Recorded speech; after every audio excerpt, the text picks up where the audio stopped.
चलिए, आपके सामने फ़िलहाल बहुत बढ़िया मूव चौतरफा आता हुआ दिख रहा है और हमारे आज स्पेशल मेहमान हैं संजीव भसीन साहब।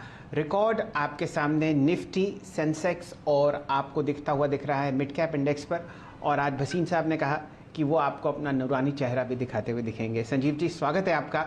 बताइए किस हिसाब से आप इस शानदार तेज़ी को पढ़ रहे हैं और क्या रिकमेंडेशंस होंगी इस टॉप हाई पर जो आपको लगती हुई दिख रही है कम से कम 3 मेजर इंडिसेस पर आज। हाँ, गुड मॉर्निंग शैलेंद्र जी, आपको और वीरेंद्र को।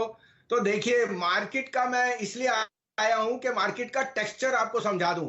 Market texture has undergone a sea change, और जो सारे लास्ट 5 साल के वेल्थ डिस्ट्रॉयर थे वो वेल्थ क्रिएटर्स हो गए। आपके सामने है, 30 रुपए पे मैंने सेल कहा था और मैंने 100 रुपए का भाव दिया था। उस समय लोग बाग हंस रहे थे। आज देखिए सेल के नंबर्स।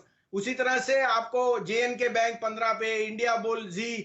तो remember, there is no good or bad stock. The stock has undergone a catharsis, जिसे कहते हैं ना, एक कोकून बन के बटरफ्लाई निकलता है, और वो सब हो चुका है। इस कारण से there will be lot of pessimism and doubt के whether this will sustain, whether these stocks are worth it, penny stocks।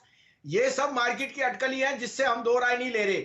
But these stocks can be huge wealth creators, so we have to take it with a pinch of salt के आज हम एक नए paradigm में है। The new paradigm is telling me that जो ये small mid caps में जो एक तरह से लेथार्जी और अंडर परफॉर्मेंस था वो खत्म हो रहा है। And that's why you have seen sector stocks out perform, cement, steel, infra, you name it. इस कारण से कुछ शेयर्स भी मैं रेकमेंड करूंगा, लेकिन take it with a pinch of salt के they have high volatility and yet can be wealth creators. तो पहले मेरे टॉप पिक्स जो है, एनबीसीसी एक अंडर परफॉर्मर है, लेकिन मैं आपको कहता हूं कि जिस तरह की ऑर्डर बुक और एग्जीक्यूशन है, अगले 2 साल में इसका भाव 200 रुपए भी हो जाए तो मेरे को बड़ी अचंभा नहीं होगा। मैं इस कारण से नहीं कह रहा बिकॉज एज ए डिस्क्लोजर हमारा इसमें वेस्टेड इंटरेस्ट भी है, but look at the underlying sea change जो आप कह रहे हो। सारी गवर्नमेंट की जो कंस्ट्रक्शन एक्टिविटी लैंड है, इट विल कम। तो NBCC is now just not a PMC, it is not a project management consultant, it is also bought some land banks which it will encash, and that's why the market cap cannot be such a big discount. Second is my two top names, Godrej Property and Consumer. Expensive stocks but in the pedigree management, you cannot go wrong. House of Godrej has got the best what we call background and execution. So both these names. Bosch, which I'm very very bullish given आपने देखा Bharat Forge and other players have. Bosch is an outperformer. It's the most pedigree MNC stock which I think, and that can be a huge wealth creator. उसके अलावा एक छोटा bank है DCB bank. DCB bank मेरे हिसाब से is very well funded by the Aga Khan Group. It has given you the asset quality is even better than pre-COVID days. I am looking at a target of 150. अभी सब में एक murky name है जो मैंने यहाँ 4 रुपए पे आपके चैनल पे कहा था और लास्ट वीक 8 रुपए पे, JP एसोसिएट्स। आज ये 13 रुपए का भाव है। मैं आपको फिर एडवाइस कर रहा हूं, take your own checks and balances. The channel is not responsible, but let me tell you a brief background. JP is the largest construction hydropower construction company in India. That was its patent business. It has 5 million ton of cement. It has power. It has hospitality. It has hotels. If you don't believe, it's in the top 5 hotels. And the cement is about 5 million tons, which again tells me if you took an enterprise value of 130 per ton to Ultratech or maybe more, you're giving it just a 30p. The stock was undervalued at market cap of 2,500. It is just 3,000. 40,000 crore is the fair value of the assets, and there is a debt of about 12,500, 13,000.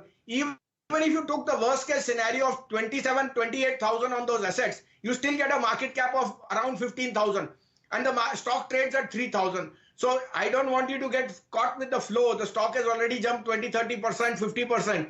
But don't buy this stock if it gets 25. So hence take your pick and call. But let me tell you, most biggest land banks are coming back. That this is the largest land bank holding in Greater Noida, and you are all aware of it. Now the whole catharsis has happened. मैं आपको फिर बोल रहा हूँ कि एक risk reward वाला share है, लेकिन मैं बता रहा हूँ कि ये जो अंडर परफॉर्मर्स, वेल्थ डिस्ट्रॉयर्स है, ये लार्जेस्ट वेल्थ क्रिएटर्स हैं। तो take it with a pinch of salt, do your due diligence. इसके अलावा मेरी 2 पिक्स आज की हैं सर, गेल गेल मुझे बहुत पसंद है, 65.66 में लीजिए, 61 का stop loss. GAIL is headed to 178 to 180। और एयू बैंक 1030-35 में लीजिए, 1015 का स्टॉप लॉस है। This is headed to 1085 to 1100। चलिए, आपके सामने काफ़ी सारे फंडामेंटली स्ट्रॉन्ग पिक्स बताते हुए दिख रहे हैं भसीन साहब, और मैं इनका नाम दोबारा ले लेता हूं। यहाँ पर आपको अपनी खोज और अपनी रिसर्च भी करनी है, और यहाँ पर आप SIPs करके चलें तो आपको रिकॉर्ड लेवल्स पर कोई ऐसा झटका नहीं लगेगा। एक आध स्टॉक ना खरीदें, पूरी बास्केट खरीदें, ताकि आपको अलग अलग सेक्टर्स के टॉप पिक्स आते हुए दिखें। ये हैं NBCC, सरकारी रियल एस्टेट कंपनी है, और दिल्ली में इसका वर्चस्व देखते ही बनता है। बहुत ही शानदार बैलेंस शीट और बहुत बढ़िया लैंड बैंक। गोदरेज प्रॉपर्टीज़ पर और गोदरेज कंज्यूमर प्रोडक्ट्स पर भसीन साहब अक्सर आपको बहुत बढ़िया राय देते हुए दिख रहे हैं, और इन काउंटर्स पर आपको लॉन्ग पोजीशंस लेनी है। बॉश, दुनिया में बॉश ग्रुप की सिर्फ एक ही लिस्टेड कंपनी है, और वो भारतीय बाज़ारों में है। पिछले एक आध महीने से यहाँ पर मोमेंटम वापस आपको आते हुए दिखा है। देश की सबसे बड़ी ऑटो एंसिलरीज में बॉश का नाम शुमार है, और बहुत ही बढ़िया ये जर्मन पेरेंटेज को बिलोंग करता है। DCB बैंक मध्य बैंक्स में आपको प्राइवेट सेक्टर में बढ़िया काम करता हुआ दिखेगा। गैस अथॉरिटी और AU बैंक आज के टेक्निकल पिक्स आपको भसीन साहब बताते हुए दिख रहे हैं।